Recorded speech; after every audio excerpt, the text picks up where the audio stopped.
My closest friends, my homies, I done took care of everything for them, looked out for them, put them in the game, everything turned on me. Fear is stronger than love. Remember that. That's why I wanted to at that point, because I was like, I'm tired. If I can't live free, if I can't live with the same respect as the next man, I don't want to be here, because God has cursed me to see what life should be like.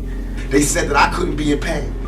I could not feel, I could not be hurt. In my moment of pain, when I was shot 5 times in jail for a crime I didn't commit, they just say anything to assassinate my character. Every time I speak, I want the truth to come out. You know what I'm saying? Every time I speak, I want to shiver. You know, I don't want them to be like, they know what I'm going to say because it's polite. And even if I get in trouble, ain't that what we're supposed to do? I'm not saying I'm going to rule the world or I'm going to change the world, but I guarantee that I will spark the brain that will change the world. If God wanted me to be this person and be happy here, he wouldn't let me feel so oppressed. He wouldn't let me feel so trampled on. You know what I'm saying? He wouldn't let me think the things I think.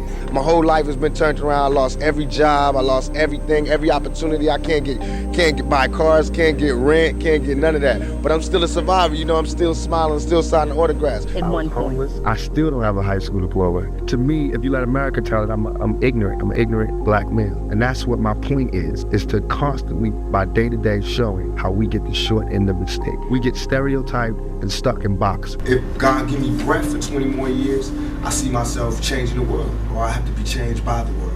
Because my thought patterns are so opposite of what's the norm. This world is such a gimme.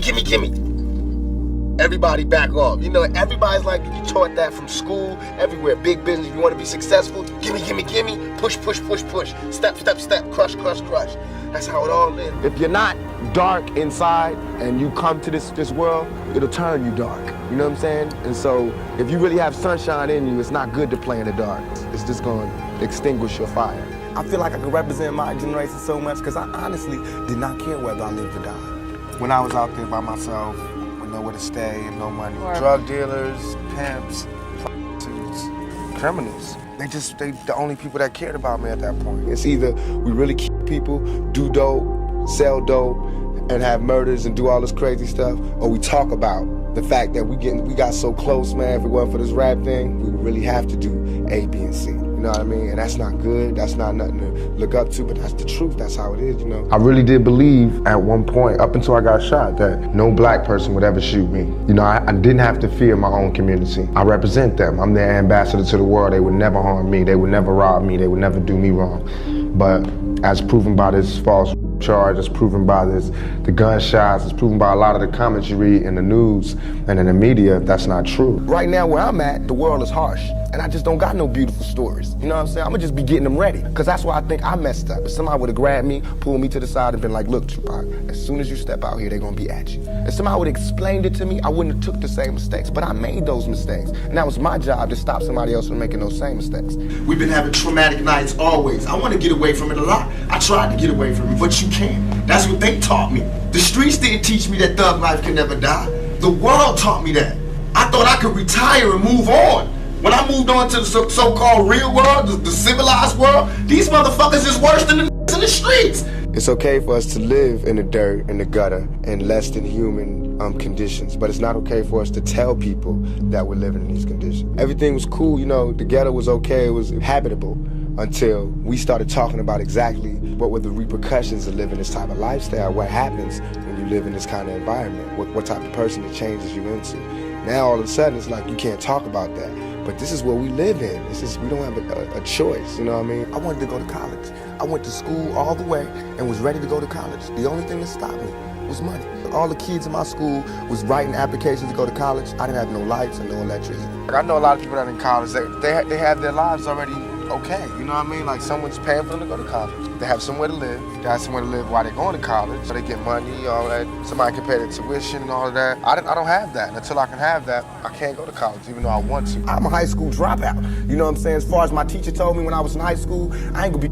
We need help. I mean, for us to be on our own 2 feet, us meaning youth or us meaning black people, whatever you want to take it for us to be on our own 2 feet, we do need help. Because we have been here, we have been a good friend, and now we deserve our payback. It's like you got a friend that you don't never look out for. You know, you dressed up in jewels. Now America's got jewels and they paid and everything, and they lending money to everybody except us. If I know that in this hotel room they have food every day, and I'm knocking on the door every day, to eat, and they open the door, let me see the party, let me see like them throwing salami all over I mean, just like throwing food around, but they're telling me there's no food in here. You know what I'm saying? Every day, I'm standing outside trying to sing my way in. You know what I'm saying? We are hungry, please let us in. We are hungry, please let us in. After about a week, that song is gonna change to we hungry, we need some food. After 2-3 weeks, it's like, you know, give me all the food, breaking out the door. And after a year, and you just like, you know what I'm saying? I'm picking the lock, coming through the door, blasting, you know what I'm saying?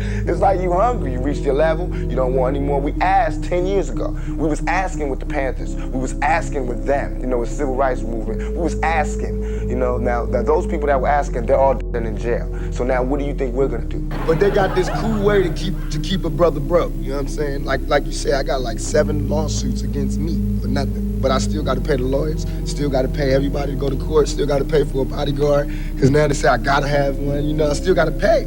You know, it's just more bills. They give me more checks, but they also give me more bills. I had to go through all that street, war, everything, the same drugs that everybody else get turned out on. You know, where I would have been stopped shorted, I made it past. And here's where I am. I smoked weed, I hung out with the drug dealers and the criminals. And that made you feel better? Interestingly enough, yes, because they have those same problems, and they found a way to get out of it. As a kid, this is what I was thinking. Babe, let me show you what they did to Tupac Shakur. All that movie, that didn't mean nothing to OPD. I was still an NIGGA, and they proved it. And if you can see this, Mr. Cameraman, all of this is scars I'll go to my grave with. I can see These are it. learn to be scars. Who did that to you? Oakland Police Department, all above my eye, all that. Because I was an outspoken young black male. They were sweating me for jaywalking. Swear to you, I don't even know what jaywalking is. Didn't until they beat me down for it. If we don't ever go outside of the boundaries, we will never change anything, we will never begin anything, we will never start anything. They're telling me you can't do this, you can only rap. And if you rap, you can only rap about this. And then you can't act. And if you act, you can only do the black films. Well, I don't like that, so I try to go outside the boundaries. Sometimes it's effective and it's positive. Sometimes it's negative and it blows up in my face. Everybody in this business is always whispering in your ear about what you can't say, what you can't do, what you can't wear in this world and in this world. It's 2 worlds, a white world and a black world. All I did was stand in the middle, you know what I'm saying, and say I'm living in both worlds. What can I do? Where can I go? There's no black neighborhood with black people who have the same amount of money as me. You know what I'm saying? There's richer and there's poorer. There's no just, you know, did a movie, got a little bit of money, living okay, black neighborhood. I have to be in a white neighborhood, so I don't fit in. That's hell. It's hell when you can't be around your peers. All my life I grew up around black people, poor people, but I can't live around poor people now because they'll rob me. And why would they rob me? Because they're starving, because there's no money here. But they're telling me, now that I made a little money, I have to move here. So it's not like no one's ever trying to deal with this section. They're just moving away from it. And we're gonna have more stars coming from together, but they're gonna all move this way. We live in hell. We live in the gutter. We got us stacked up 80 deep in one building. You know, by the time you get out your house, you strapped to protect yourself. Because you living in the same community that the police is carrying rifles and riot gear. The same reasons they need the riot hat, the riot jacket, the flak jacket, the double vest, the 9mm Glocks with extra bullets, the tear gas, the mace, all that. Who do you think the police is using that against? Dogs? Your life has been marred by considerable pain. Do you think you'll ever get to the point where you can live a normal, happy life?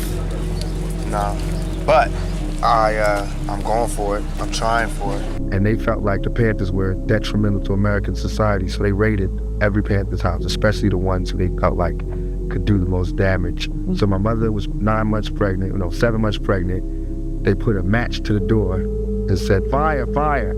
And you know, it's like 5 in the morning, so my mother opened the door and they just burst in, put a shotgun to her pregnant belly, and put a gun in her head and said, don't move, die. They said, you're under arrest.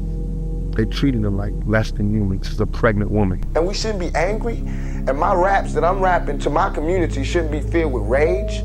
You know what I'm saying? They shouldn't be filled with the same atrocities that they gave to me. In the media, they don't talk about it. So in my raps, I have to talk about it. And it just seems foreign because there's no one else talking about it. Fear is stronger than love. All the love I gave didn't mean nothing when it came to fear. So it's all good. But I'm a soldier, I always survive. I'll constantly come back. You know what I mean? Only thing that can keep me is death. That's the only thing that'll ever stop me is death. And even then, my music will live forever. I'm known as a survivor now. I hope so. For the jail thing, bullets and everything.